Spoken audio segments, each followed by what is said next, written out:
स्वागत. सुधागड एज्युकेशन सोसायटीचे केआ बांठिया माध्यमिक विद्यालय व NN पालीवाला ज्युनियर कॉलेज नवीन पनवेल सादर करीत आहे शैक्षणिक video.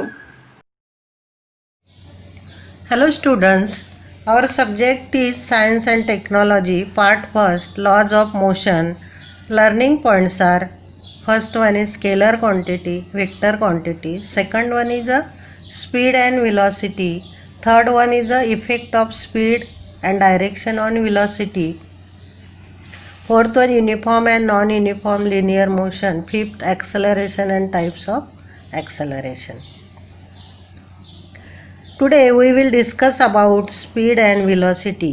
But before discussing speed and velocity, on your book on page number 2 given a can you recall what are the vectors and scalars and which of the quantities distance, speed, velocity, time and displacement are scalars and vectors. Let's see one by one. Scalar quantity. Scalar quantity having only magnitude. Scalar quantity express करण्यासाठी आपल्याला मॅग्निट्यूडची आवश्यकता असते. For example 5 litre तेल आहे तर litre हे त्याचं unit आहे, म्हणजेच ती मॅग्निट्यूड आहे. Vector quantity having direction as well as magnitude. Vector quantity जर एक्सप्रेस करायची असेल तर आपल्याला डायरेक्शन बरोबर मॅग्निट्यूडची सुद्धा आवश्यकता असते. फॉर एक्झाम्पल तुम्ही तुमच्या मित्राला विचारलं कुठे राहतोस, तुझा पत्ता काय आहे, तर तू सांगेल मी दादरला राहतो आणि रेल्वे स्टेशनपासून 10 किलोमीटर अंतरावर राहतो. पण 10 किलोमीटर अंतर आणि त्याने सांगितलेलं जे 10 किलोमीटर अंतर आहे त्याच्यावरून आपल्याला त्याच्या घराचा जो पत्ता आहे त्याचा बोध होत नाही. मग आपण रेल्वे स्टेशनपासून 10 किलोमीटर कुठे जाणार, म्हणजे फक्त त्याने आपल्याला किलोमीटर म्हणजे युनिट आहे आणि ते मॅग्निट्यूड आहे, तर आपल्याला त्याचा बोध होत नाही. मग त्याच्यासाठी आपल्याला त्याने डायरेक्शन सांगणं गरजेचं आहे. म्हणजे त्याने जर सांगितलं की मी दादरला राहतो, रेल्वे स्टेशनपासून 10 किलोमीटर अंतरावर ईस्टला राहतो, तेव्हा आपल्याला त्याच्या घराचा बोध होईल. म्हणजेच वेक्टर क्वांटिटी एक्सप्रेस करण्यासाठी आपल्याला डायरेक्शन आणि मॅग्निट्यूड यांची आवश्यकता असते. खाली काही क्वांटिटीज आपल्याला दिलेल्या आहे: distance, speed, time, velocity and displacement. Which are the scalar quantity and which are the vector quantity. First, distance आपल्याला एक्सप्रेस करण्यासाठी फक्त मॅग्निट्यूडची गरज असते. स्पीडसुद्धा एक्सप्रेस करण्यासाठी मॅग्निट्यूडची गरज असते. आणि टाईम आपण जेव्हा सांगतो त्याच्यासाठी सुद्धा आपल्याला फक्त मॅग्निट्यूडचीच गरज असते. म्हणून या तिन्ही डिस्टन्स, स्पीड आणि टाईम स्केलर क्वांटिटी आहे. वेक्टर आणि डिस्प्लेसमेंट ह्या दोघंही वेक्टर क्वांटिटी आहे आणि ते आपल्याला एक्सप्रेस करण्यासाठी मॅग्निट्यूड ॲज वेल ॲज डायरेक्शनची आवश्यकता असते. Then we will see the speed and velocity. What is the definition of a speed? The distance traveled by body in unit time is called the speed.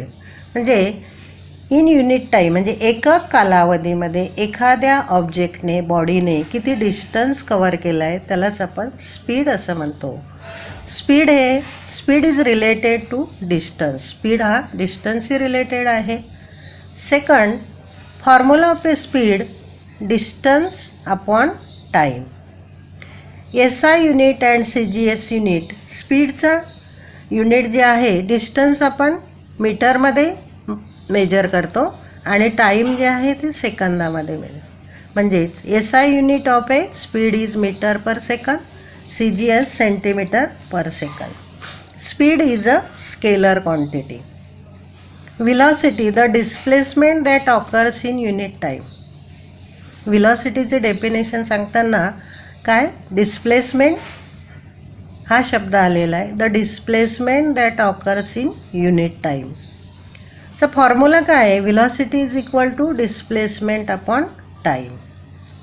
Units of a velocity SI unit metre per सेकंद, CGS unit centimetre per second आणि velocity is a vector quantity. Velocity he vector quantity आहे कारण velocity express करण्यासाठी आपल्याला direction as well as मॅग्निट्यूडची गरज असते. त्याच्यामध्ये speed आणि विलॉसिटीमध्ये आपल्याला सिमिलॅरिटी काय आहे, तर दोघांचे जे युनिट आहे ते सेम आहे. SI सिस्टीम आणि CGS सिस्टीममध्ये युनिट सेम आहे. फक्त त्याच्यामध्ये स्पीड हा डिस्टन्सशी रिलेटेड आहे, तर विलॉसिटी डिस्प्लेसमेंटशी रिलेटेड आहे. आणि स्पीड स्केलर क्वांटिटी आहे, तर विलॉसिटी वेक्टर क्वांटिटी आहे. In your textbook, you have given on page number 3, you have given the activity, and in this activity, effect of speed and direction on velocity. त्या ॲक्टिव्हिटीमध्ये आपल्याला असं दिलं आहे की speed आणि डायरेक्शनचा विलॉसिटीवर काय इफेक्ट होतो. बघूया आपण. Let's see.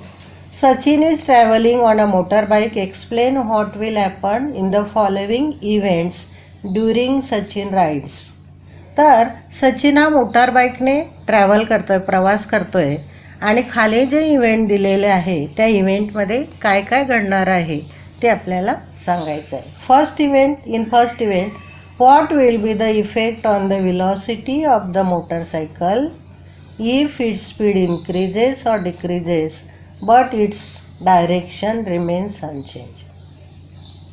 In first event मध्ये दिलेला आहे की काय इफेक्ट होईल विलॉसिटीवर जेव्हा सचिनने त्याची जी डायरेक्शन आहे, मोटरबाईकची जी डायरेक्शन आहे ती अनचेंज ठेवली आहे. म्हणजे ती इन्क्रीज पण केली नाही आहे आणि डिक्रीज पण केली आहे, म्हणजे त्याने डायरेक्शन कॉन्स्टंट ठेवलेली आहे. आणि जर त्याने स्पीड इन्क्रीज केला तर विलॉसिटीवर काय इफेक्ट होईल, आणि स्पीड डिक्रीज केला तर विलॉसिटीवर काय इफेक्ट होईल. इफ सचिन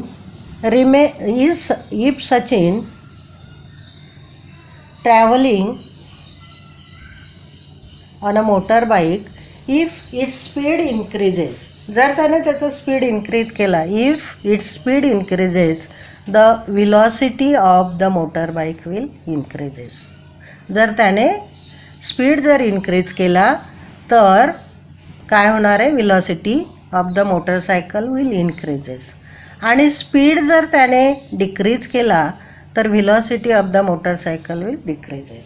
म्हणजे जर स्पीड इन्क्रीज केला तर विलॉसिटी इन्क्रीज होणार आहे, आणि स्पीड डिक्रीज केला तर विलॉसिटीसुद्धा डिक्रीज होणार आहे. In second case, in case of A turning on the road, will the velocity and speed be the same. Sachin road turn करतो आहे तर त्याचं विलॉसिटी आणि स्पीड सेम असेल का, नाही, no. The velocity will certainly have to be change and also the speed. Turning करत असताना, सचिन टर्निंग करत असताना त्याची जी विलॉसिटी आहे ती चेंज होईल आणि स्पीडसुद्धा त्याचा चेंज होईल. Next, if Sachin changes the direction of the motorcycle keeping its speed constant, what will be the effect on the velocity.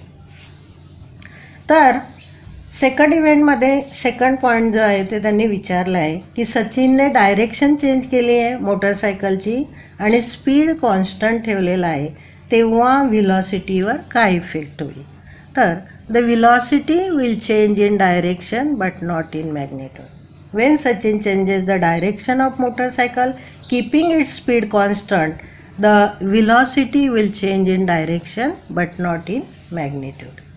In third event, if on a turning Sachin changes the direction as well as the speed of the motorcycle, what will be the effect on its velocity? जर Sachin turning पॉईंटवर आहे आणि त्याने speed आणि direction हे दोन्ही change केलेले आहे तर विलॉसिटीवर त्याचा काय इफेक्ट होईल. The velocity will change in direction, velocity will change in direction as well as in magnitude. म्हणजे सचिनने जर स्पीड आणि डायरेक्शन दोन्ही चेंज केले तर velocity will change in direction as well as in magnitude. From all the three events, it is clear that the velocity depends on speed as well as direction. या 3 इव्हेंटवरून आपल्याला असं लक्षात येतं की व्हिलॉसिटी स्पीड आणि डायरेक्शनवर depend आहे. Velocity केव्हा केव्हा चेंज होते? Velocity changes by changing the speed while keeping the direction same. जेव्हा व्हिलॉसिटी चेंजिंग द स्पीड, जेव्हा स्पीड चेंज केला जातो आणि डायरेक्शन कॉन्स्टंट ठेवले जाते तेव्हा व्हिलॉसिटी चेंज होते. Changing the direction while keeping the speed same. जेव्हा डायरेक्शन चेंज केली जाते, स्पीड सेम ठेवला जातो तेव्हासुद्धा व्हिलॉसिटी चेंज होते. आपले हक्काचे मराठी चॅनल रायगड ओवी न्यूज चॅनल, सदैव आपल्यासोबत रायगड ओवी न्यूज चॅनल. नेहमी पाहत रहा, लाईक करा, सबस्क्राईब करा आणि बेल आयकॉनवर क्लिक करायला विसरू नका.